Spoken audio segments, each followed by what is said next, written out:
بسم اللہ الرحمن الرحیم۔ حضرت ابو سعید خدری رضی اللہ تعالیٰ عنہ سے روایت ہے، انہوں نے کہا رسول اللہ صلی اللہ علیہ وسلم کو کہتے ہوئے سنا ہے،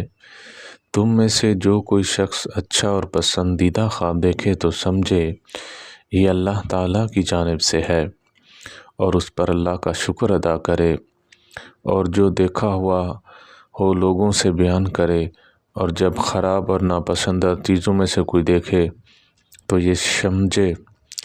یہ شیطان کی جانب سے ہے، اور پھر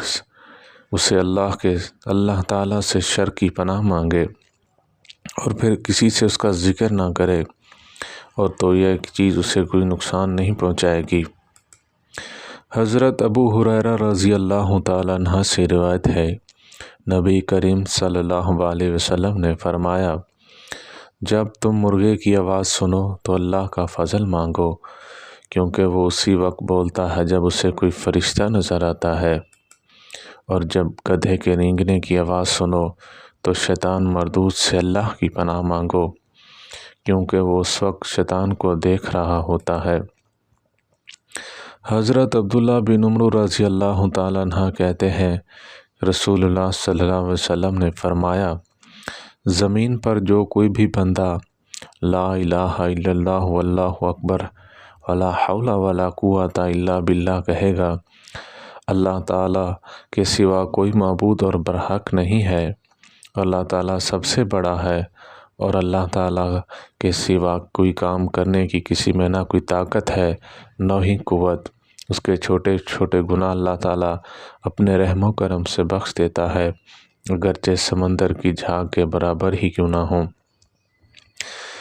حضرت سیدنا سعد بن ابی وقاص سے روایت ہے کہ رسول اللہ صلی اللہ علیہ وسلم نے فرمایا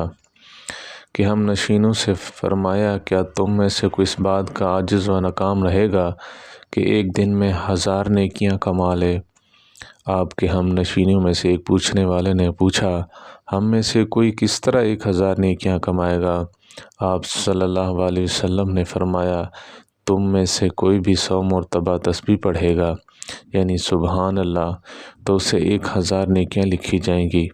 اور اس کی 1000 برائیاں مٹا دی جائیں گی۔ اللہ تعالی ہم سب کو ہزاروں مرتبہ سبحان اللہ، اللہ اکبر والحمدللہ کی تسبیحاں پڑھنے کی توفیق عطا فرمائے۔ وآخر دعوانا ان الحمدللہ رب العالمین۔